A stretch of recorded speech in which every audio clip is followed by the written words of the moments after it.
اعوذ باللہ من الشیطان الرجیم بسم اللہ الرحمن الرحیم۔ معزز ناظرین السلام علیکم ورحمۃ اللہ وبرکاتہ۔ ناظرین، ہمارا فضائل اعمال کا گھر کی تعلیم کا سلسلہ جاری ہے۔ اسی کو آگے بڑھاتے ہوئے آج ہم فضائل اعمال کے حکایات صحابہ کے باب نمبر 11 سے واقعہ نمبر 20 جو ہے حضرت امام حسین رضی اللہ عنہ کا علمی مشغلہ پڑھیں گے۔ سید السادات حضرت حسین رضی اللہ تعالیٰ عنہ اپنے بھائی حضرت حسن رضی اللہ تعالیٰ عنہ سے 1 سال چھوٹے تھے، اس لیے ان کی عمر حضور صلی اللہ علیہ وسلم کے وصال کے وقت اور بھی کم یعنی 6 سال اور چند مہینے کی تھی۔ 6 سال کا بچہ کیا دین کی باتوں کا محفوظ کر سکتا ہے؟ لیکن امام حسین رضی اللہ تعالیٰ عنہ کی روایتیں حدیث کی کتابوں میں نقل کی جاتی ہیں اور محدثین نے اس جماعت میں ان کا شمار کیا ہے جن سے 8 حدیثیں منقول ہیں۔ امام حسین رضی اللہ تعالیٰ عنہ فرماتے ہیں کہ میں نے حضور صلی اللہ علیہ وسلم سے سنا ہے کہ کوئی مسلمان مرد ہو یا عورت، اس کو کوئی مصیبت پہنچتی ہو، پھر وہ عرصے کے بعد یہاں آئے اور یاد آنے پر پھر وہ انا للہ و انا الیہ راجعون پڑھے تو اس کو اس وقت بھی اتنا ہی ثواب پہنچے گا جتنا کہ مصیبت کے وقت پہنچا تھا۔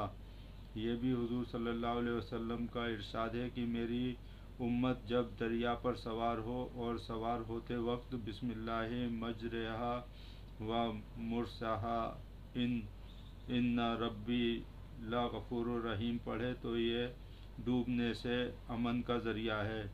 حضرت حسین رضی اللہ تعالیٰ عنہ نے 25 حج پیدل کیے۔ نماز اور روزے بھی بہت کثرت سے فرماتے تھے اور صدقہ اور دین کے ہر کام میں کثرت سے اہتمام تھا۔ ربیعہ رضی اللہ تعالیٰ عنہ کہتے ہیں کہ میں نے حضرت حسین رضی اللہ تعالیٰ عنہ سے پوچھا کہ حضور صلی اللہ علیہ وسلم کی کوئی بات آپ کو یاد ہے؟ انہوں نے فرمایا ہاں، میں ایک کھڑکی پر چڑھا جس میں کھجوریں تھیں، اس میں سے ایک کھجور میں نے منہ میں رکھ لی۔ حضور صلی اللہ علیہ وسلم نے فرمایا کہ اس کو پھینک دو، ہم کو صدقہ جائز نہیں۔ حضرت حسین رضی اللہ تعالیٰ عنہ کا یہ ارشاد بھی منقول ہے کہ اسلام کی خوبی یہ ہے کہ آدمی کے اسلام کی خوبی یہ ہے کہ بیکار کاموں میں مشغول نہ ہو۔ یہ لیا گیا ہے اسد الغابہ اور استیعاب سے۔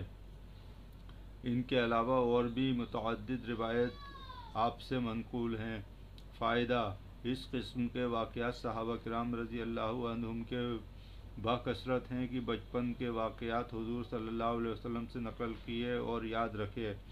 محمود بن ربی رضی اللہ تعالیٰ عنہ ایک صحابی ہیں جن کی عمر حضور صلی اللہ علیہ وسلم کے وصال کے وقت 5 سال کی تھی۔ وہ کہتے ہیں کہ میں عمر بھر اس بات کو نہیں بھولوں گا کہ نبی اکرم صلی اللہ علیہ وسلم ہمارے گھر تشریف لائے۔ ہمارے یہاں ایک کنواں تھا، اس کے پانی سے ایک کلی میرے منہ پر کی۔ یہ لیا گیا ہے اصابہ سے۔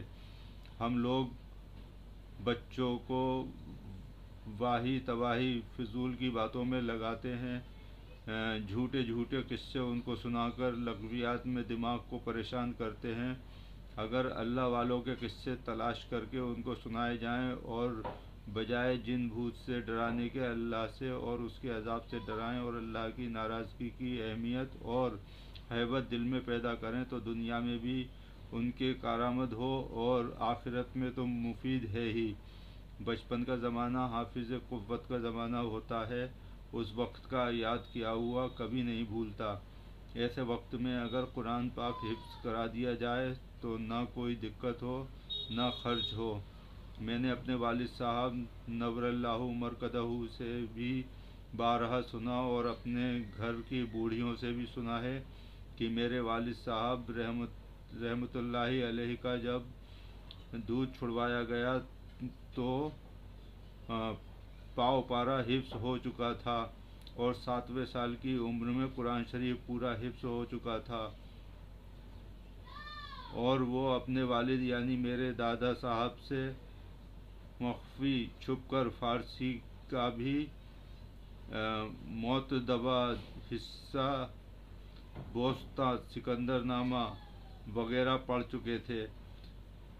فرمایا کرتے تھے کہ میرے والد صاحب نے قرآن شریف ختم ہونے کے بعد یہ ارشاد فرما دیا تھا کہ یہ قرآن شریف روزانہ پڑھ لیا کرو، باقی تمام دن کی چھٹی۔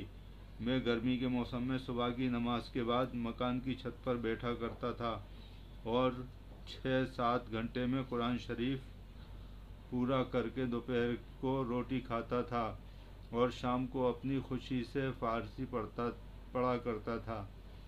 6 ماہ تک مسلسل یہی معمول رہا۔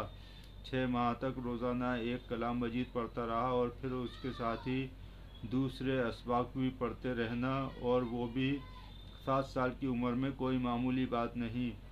اسی کا یہ ثمرہ تھا کہ قرآن شریف سے مشتبہ لگنا یا بھولنا جانتے ہی نہ تھے، چونکہ ظاہری معاش کتابوں کی تجارت پر تھی اور کتب خانہ کا اکثر کام اپنے ہاتھ سے کیا کرتے تھے، اس لیے ایسا کبھی نہیں ہوتا تھا کہ ہاتھ سے کام کرتے وقت زبان سے تلاوت نہ فرماتے رہتے ہوں۔ اور کبھی کبھی اسی کے ساتھ ہم لوگوں کو جو مدرسے میں الگ پڑھتے تھے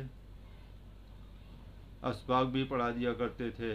اس طرح 3 کام ایک وقت میں کر لیا کرتے تھے، مگر ان کا طریقہ تعلیم ہم لوگوں کے ساتھ وہ نہیں تھا جو مدرسے کے اسباق کا تھا اور عام مدارس کا مروجہ یعنی رائج طریقہ ہے کہ سارا بوجھ استاد کے ہی ذمے رہے، بلکہ مخصوص طلباء کے ساتھ یہ طریقہ تھا کہ شاگرد عبادت پڑھے، ترجمہ پڑھے، مطلب بیان کرے، اگر وہ مطلب صحیح ہو تو آگے چلو فرما دیتے تھے، اور غلط ہوتا تو اگر غلطی قابل تنبیہ ہوتی تو تنبیہ فرماتے اور قابل بتانے کی ہوتی تو بتا دیتے۔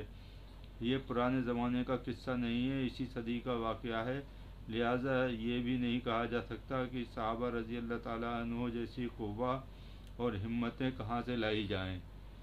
حضرات، اسی طریقے سے فضائل اعمال کا گھر کی تعلیم کا سلسلہ آگے بھی جاری رکھیں گے۔ فی الحال آپ سے اجازت چاہتا ہوں۔ السلام علیکم ورحمۃ اللہ وبرکاتہ۔